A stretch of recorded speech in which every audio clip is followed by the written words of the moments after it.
I don't know what I've gotten myself into, but I'm sure it ain't nothing good.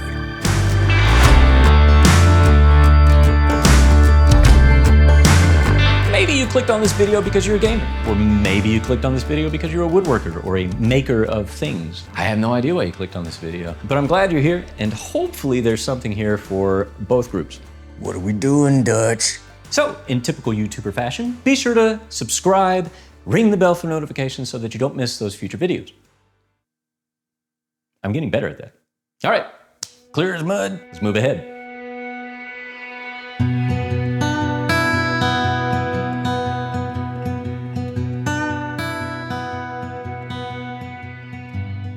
There's many rites of passage in a man's life. You know, it's like that first buck that you kill, you know, that first donut that you do in your car. Sorry, Dad. Various things that are just a rite of passage, you know. But in a woodworker's life, or just any person who makes things in their shop, I feel like it's a rite of passage that you have to build a build table. You go and be a man. Before this build table and what you saw in the thumbnail for this video ever took place, what I first decided to do was be stupid. In 2023, I made a top that was 3x6, and I just set them on top of the welding tables thinking, well, whenever I want to weld, I'll just move the top off of them. Seemed sensible enough at the time. You sure got some funny ideas. What I found out was that I never wanted to weld or do anything. I get really, really lazy about practicing welding or doing anything with metalworking because the top was super stupid heavy and it was difficult to just move it. I decided I needed a build table base for the top to go down onto. And then like everything I do, the idea is sort of ballooned out from there. Have you lost your mind? I've spent hours and hours measuring in here and figuring out how to fit equipment in here. The answer is I can't. When it comes to a build table versus the equipment, the best thing I could figure is that it really should be 5x3, not 6x3. So the first thing I had to do before making a build table base was lop off an end of the build table top.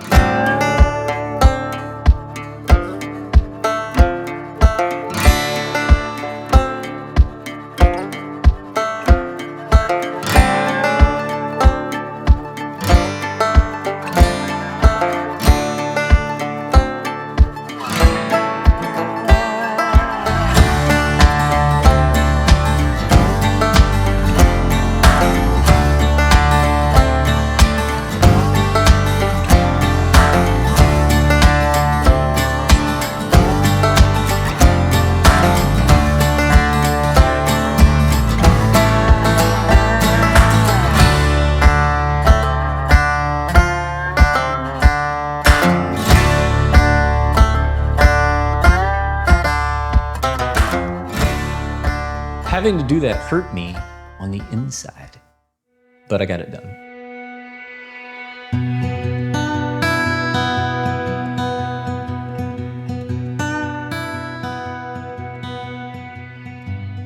Once that was done, I could begin work on the build table base. Now, the entire time I knew I wanted it to be themed, and I knew I was going to build the frame out of cedar. You ever stop to think that maybe we ain't got a plan?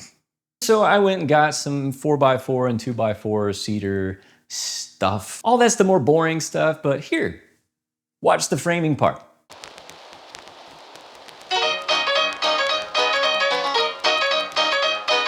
I'm just a girl, a wonderful girl, and the sweetest one in town. Can search for miles around, and no one like me can be found.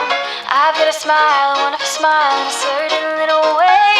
Every time the boys get near me, they look at me and say, red hot mama, you're the one we need. Red hot mama, some charmer, yes indeed. They say that I should be in the follies, hot tamales. Say that I got a pair of eyes just like old Svengalis. I confess that I possess the sweetest charms in town, and unless I miss my guess, the boys all follow me around. I could make a music master drop his fiddle, make a bald-headed man part his hair in the middle. I'm a red hot mama, but I'll have to turn my temper down.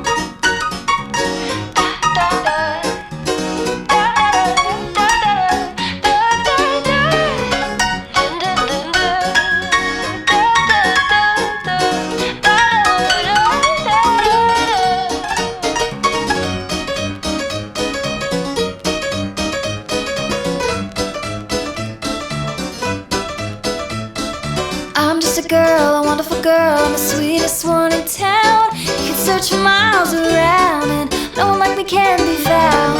I've got a smile, a beautiful smile, in a certain little way. Every time the boys get near me, they look at me and say, red hot mama, I'm the one you need. Red hot mama, some charmer, yes indeed. They say that I should be in the follies, hot tamales. They say that I got a pair of eyes just like old Svengali.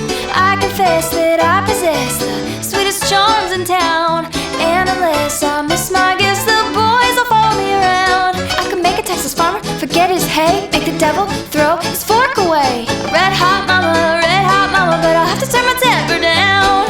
I'll have to turn my temper down. I'll have to turn my temper down. I'll have to turn my temper down.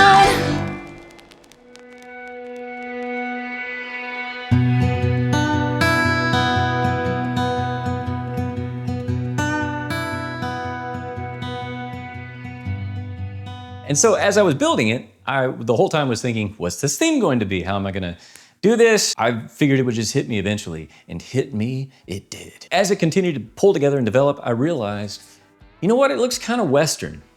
Western! Yes! It looked Western, and then immediately I had it. I was gonna make it Red Dead Redemption 2 themed, and nobody could talk me out of it. Now, I'm afraid I must insist that we not do this.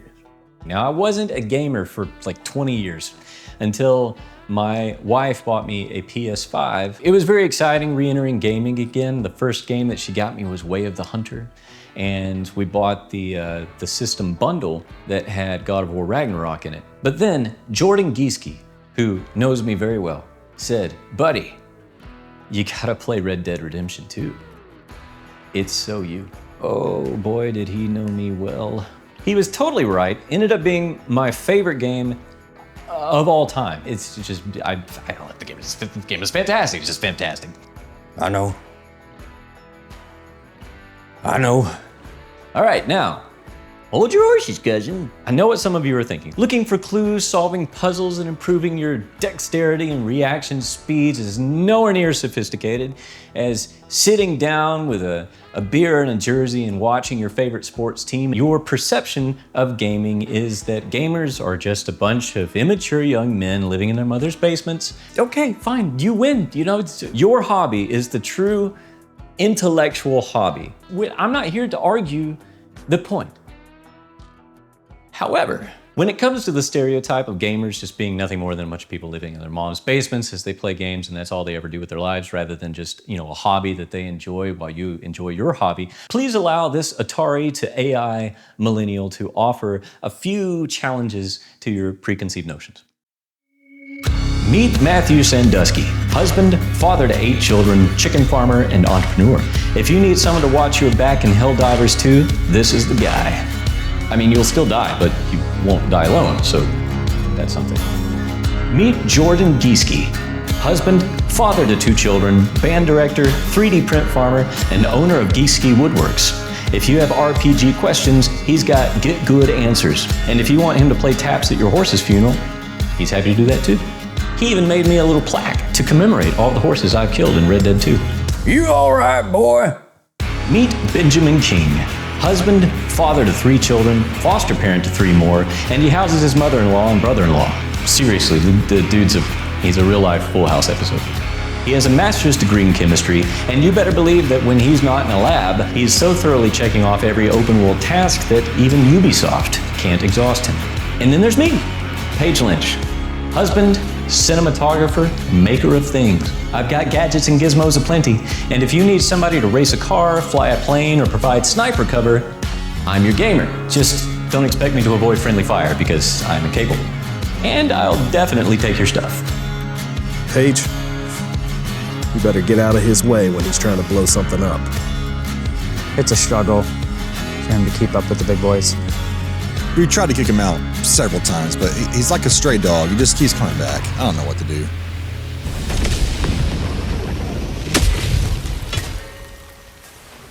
Ready to liberate!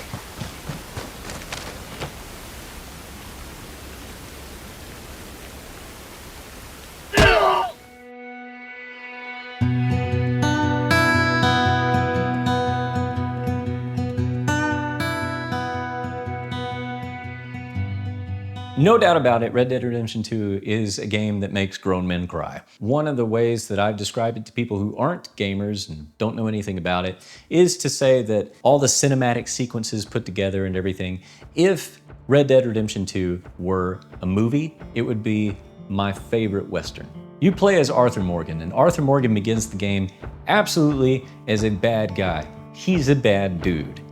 The truth is, I am a bad man.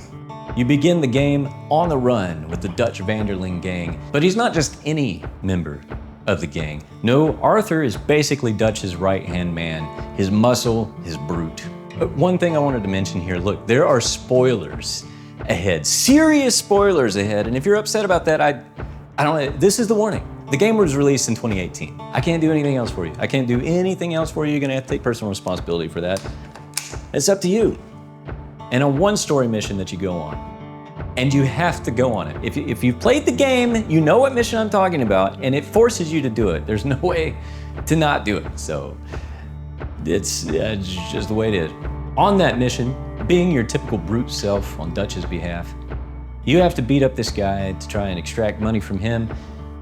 And unfortunately for you, this man, Mr. Downs, is dying of tuberculosis. That's my best TB impression. Arthur Morgan is absolutely a killer. He's a tough, big, strong, courageous outlaw, but finally being faced with his own mortality, the weakening of his body, and the slow suffocation that tuberculosis brings, Arthur Morgan is faced, probably for the first time in his life, with, what have I done with my life? The truth is, sister, I'm scared. You with tuberculosis are weakening, and your entire gang falls apart. Not even to mention Sean, Kieran, Lenny, and now Hosea, and don't even get me started on Micah. He's a rat. Dutch Vanderlyn loses his ability to plan his way out of bad situations. How many more gotta die, Dutch?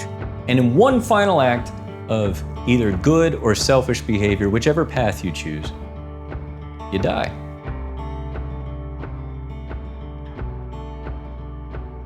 Is this Tahiti? It would be remiss of me to not hear mentioned that the answer to Arthur all along was the Lord Jesus Christ, and that is also the answer to you. Now, in my opinion, Arthur should be played as a good guy. That's just how I think it should be played, in keeping with the redemption name. You can play him however you want and whatever you think fits the character. But for me, he should be played as what? To me, Arthur Morgan is a good guy. I don't know about all that.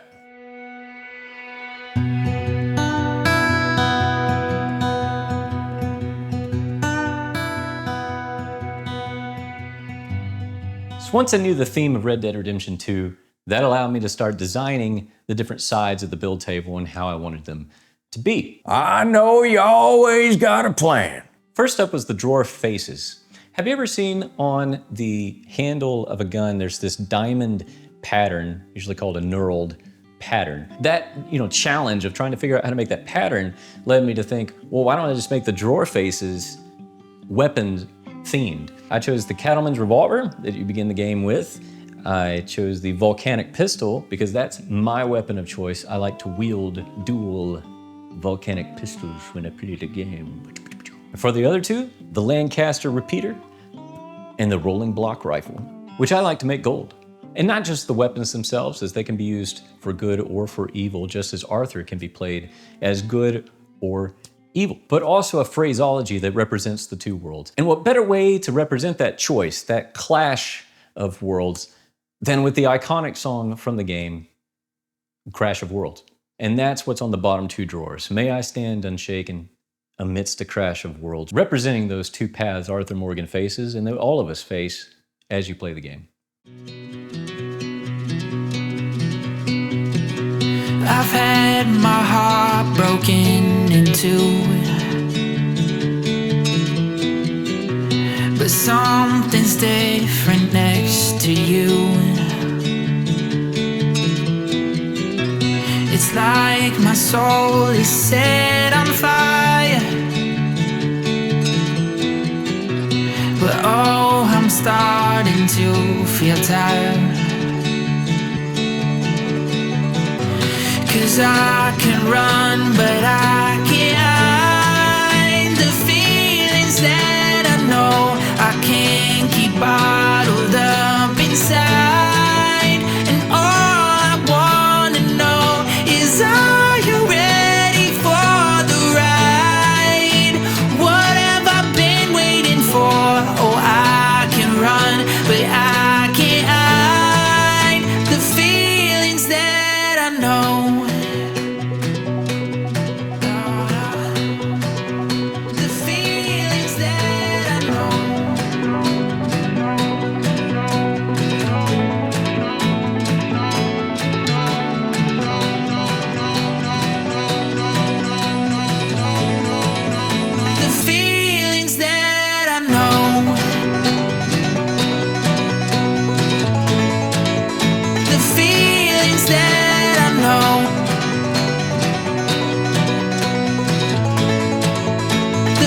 this ain't for show.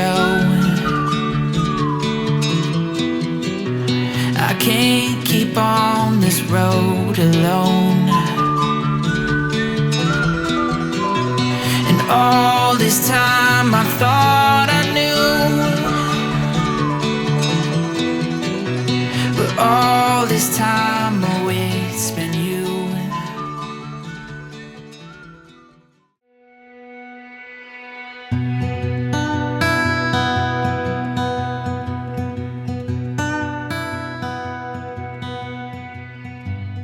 It should be noted, in case you're wondering, I recognize that the top is not centered on the build table. It is off-center of the build table. In case I ever needed to use it as an outfeed table for the table saw, it would be able to hang over where the dust collection hose connects to the saw underneath there, and also doubles as a place that my legs can go under it in case I ever want to sit down and work on something. I thought it was clever. Maybe you don't. It doesn't matter. It's mine. Antagonize. Next up was the end of the build table. And for that, the entire time I knew that I wanted to just get a big piece of black acrylic and use my X-Tool S1's 2-watt IR module to engrave it. And what better thing to put than the cover images of Red Dead 1 and Red Dead 2.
Slapped them on there and it looked beautiful. The handles for the drawer faces, the standoffs for the acrylic panels, any of that stuff that I mentioned, I have affiliate linked in the description below. If I could find an affiliate link for it on Amazon, I did so, and there it is. There you are, Lenny. The final side I worked on, I wanted to make it look like saloon doors. As far as I'm concerned, saloon doors are louvered. However, I couldn't make them like that because sawdust and metal dust and things would just absolutely dump through there to the things being stored inside, and it had to be functional. What's the point in making a build table if it's not functional? But there's another iconic piece of saloon doors, and that's that top rail. That little stretchy, it's a swoopy, you know what I'm talking about. So I could use that top rail design to make them look like traditional saloon doors. Varmint. Now, of course, when it comes to doors, you can walk through one or walk through another. As one door opens, one door closes. You've heard that before, right? You've heard that. So what I chose to put on those saloon doors was a buck and a wolf. But not just any buck and wolf, no siree. They're in a dream sequence. If you play Arthur as a good guy, you'll see a buck. And then upon Arthur's death, you'll see that buck. If you play Arthur as a bad guy, you'll see a wolf. And then upon Arthur's death, he'll see a wolf. The buck and the wolf representing who Arthur Morgan is, according to you.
gave it everything I had. I had loads of fun making this thing. If I looked so different during the videos, because it took months to do it, I kept getting interrupted in between and having to stop and work on a client project, or having to stop and do something else. And We've been on the run a long time. I'm trying really hard to kind of think outside of the box on the build videos I share with you guys. So if you have any ideas, please let me know in the comments below. I'd love to hear them. I'll remember your name. I got a good memory. Again, if you would, click the subscribe button because that really helps me out right now, seriously. And if you feel so inclined, click like on the video and share it with somebody. Y'all get on out of here and don't come back. Wait a minute, wait, I'm just kidding about all that. Y'all come back. Diffuse. I need y'all to come back. Please come back.